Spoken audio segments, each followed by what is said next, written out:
Hello mga kacham! Magluto na naman tayo ngayon ng ginisang patola.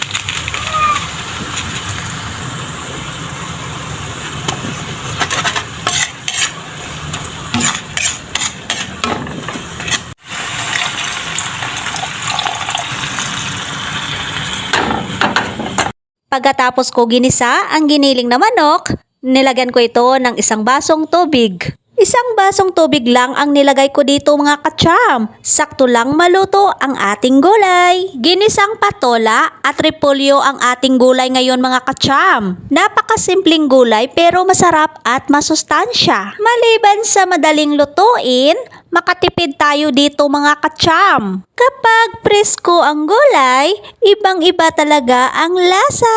Kaya lutuin na natin ang mga gulay habang presko pa. O ayan, luto na ang ating ginisang patola at repolyo. Thank you for watching!